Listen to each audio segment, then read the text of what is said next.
Hi everyone, welcome back to the Student Game Showcase. We're here with Jay and Crow, the return to the Swanson cold case from Parsons. I'm Jason again, the president of SGDA. And Anush, if we could introduce yourself and the dev team for Jay and Crow. Definitely. Hey there, folks. My name is Anuj. I am the webmaster of SGDA.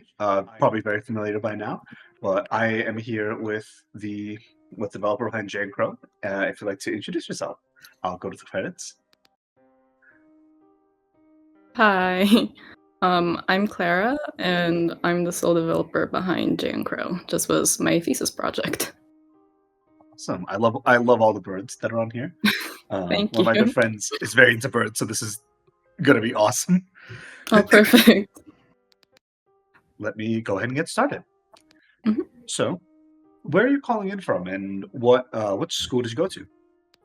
Yeah, I'm currently calling in from Texas. It's where I grew up. It's my childhood home, and I went to school at Parsons, which is in New York. So, very big difference between a suburb and the city.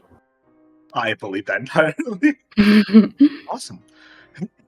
To begin with, I guess I will ask, where did you get the idea for the game from?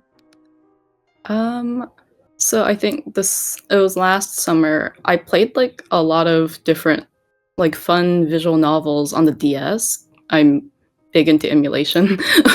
So I played a bunch of different like interesting visual novels that are also like puzzle games on the DS. And then growing up, I've always liked these sort of mystery stories. And then I think one of the bigger inspirations as well was rereading Jekyll and Hyde.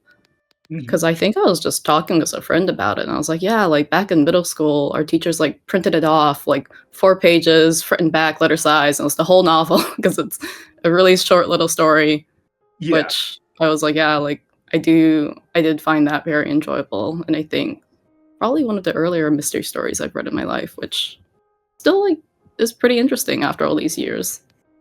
Yeah. it's So, it's one of those, like, in being yeah. shorter, we have that, like, benefit as well of it's not that long.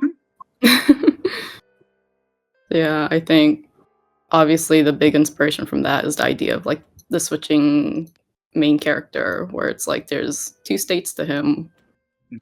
and in this game in particular I just kind of like named them Jay and Crow. So, let me his file. This one's off, though. Sad that I'm going to be looking back into this cold case. Alright, let's see. Whoop. I know what Chrome decided to do there. Yeah. Ah, let me try going, let's see, going here. Wait, can I help you? Tell me what you know about Swanson's wounds. Oh, I look very angry right now with this. Um, how long have you been working on the game so far? You mentioned it was your thesis project? Oh, yeah, my thesis project. It was from August to April, I think. So August 2025 to April 2026. Mhm. And I haven't really touched it since then because I'm tired. It was a lot. It was very intense, like, solo dev throughout the whole year. Solo dev is never easy, even the best of times. Um, what do you have in terms of plans for the future of the game's development? I'm not too sure. I think if I were to revisit it, I'd really like to just keep adding little interactions, little, like, clickable things to give more flavor text. I think the current state of the game, it's very, like, not one-track minded, but it's very, like, I gotta get the whole thing put together by deadline, so I can't Right, keep, like, straying off and doing, like, silly little details as much as I probably would have liked. that makes sense. What would you say you're most proud of throughout the development of this game? Ooh. Um, I think it's like a hidden sleeper, but I'm actually really happy with the music I have. Mhm. I threw all of it together just using piano and GarageBand, and so it was kind of like revisiting childhood of growing up and learning piano, even though I didn't keep up with it that much. It is really, like, it's really good and it's very fitting as well. Um, Thank you. Whoops. Someone's scribbling. Ooh. that might have been me. That's my bad. Otherwise, the talking animated portraits, woohoo! These also like, I like how they're kind of like the mouth movements are such that they kind of can match anything. And that works really well. Hidden tech. Exactly. It's a good hidden tech. It's a very good hidden tech. Something else of value on my desk. How has the game changed from its original idea to where it is today? Oh god. I think a lot of like rapid changes happened at the beginning because obviously visually I went through maybe like a couple different iterations to finally land in the final character designs. I think like plot wise, I tried to plan a lot of the writing beforehand, and at some point I was like, I can't keep doing this. I gotta like start working on the game. And so a lot of like the dialogue that you see in game, like I just wrote it straight into the code. And so rather than like a lot of changes, it's just a lot of like gradual shifts over time to like get it to where it was, get it to where it is right now. Yeah. So, I would also like to ask, what exactly are the major clues that the players gather in order to, like solve this mystery? Mm, I think. Oh, I'm forgetting which days. It's either Wednesday or Thursday night that you can interact with the police station, and you can get some like fingerprint records. There's a lot of like little bits of dialogue which kind of like gives you information about where people might have been on the night of Swanson's death, along with in the Manor's library. There's a bookshelf that you can like look behind, and you can find the murder weapon that was hidden there, which people never found, along with using like the fingerprint kit that you got from your desk and the records to figure out like who might have put it there. There's just like little things all around, and I think I didn't put in a lot of hand holding guides to like direct people into discovering these little things. It's just like I guess playing on people's curiosity to interact with things which might get them to like the right spots. If we can go to, if we can go to the manor today. There we go.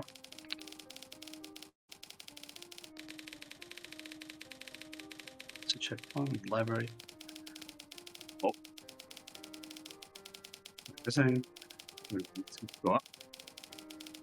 What do you like about this genre of game, and what kind of drew you to? Oh, you mentioned earlier, like really liking visual novels. What about them is appealing to you?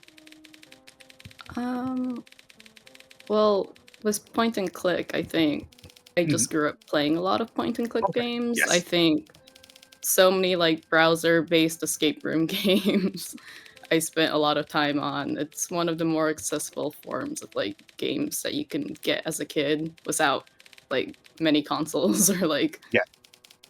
like just things like that. And so I spent a lot of time playing these like browser point and click escape room games.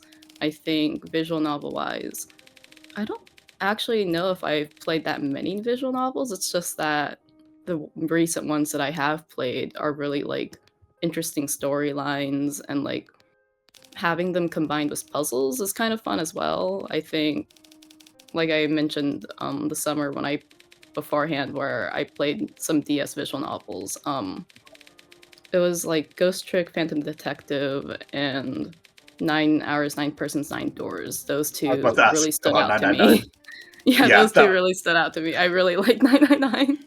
I need to play Ghost Detective, but 999 I played on Mm. Steam instead of DS, and I was like, this is really good. I think the Steam game makes some compromises with trying to get both screens of the DS to fit with one screen of gameplay. Yeah. And so I did play it on my phone on an emulator, and I might have stayed up way past my bedtime because I was really gripped by getting to like the ending parts, and I was like, yeah, this is my jam. Yeah, no, it's awesome. Like if it's for you, you're like it's for you completely. Awesome. as we kind of are approaching the end of the session, I'd like to ask: Is there anybody that you'd like to shout out, give a special mention to? The floor is yours. Oh, there's probably like a whole list of people. I think, as you probably saw in the credits scene, like first and foremost, my family for letting me be like free to explore my creativity. I got to go to an art school, which not many people do get to do. So a little bit of like thank you to my sister who's a STEM student and really big into STEM, so I could be the fun creative one. I think throughout the whole process, like my thesis professors, Chao Shi and James Scara, were really supportive, even if they didn't know much about like game development. They tried to give me as much feedback as they could, and I really appreciated it. Along with different other thesis professors who would like occasionally switch classes and like look at other people's work. There was also good feedback from them as well. And lastly, I guess to all of my friends who never got sick of me being like, I'm coding during like our hanging out time. I'm like mumbling to myself when like trying to figure out the logic behind this to like work properly. I was probably not the funnest person to be around. Just single track minded was like my computer open all the time. Yeah, I think many thanks to like everyone around me for helping me and like being supportive. Thank you so much for coming by to speak with us. That was Jay Crow, the cold case of Mr. Swanson. Next up, we'll be having the engineering panel. And after that will be another set of showcases and our design panel. Thank you so much for coming and speaking with us today. Thank you. Thank you so much.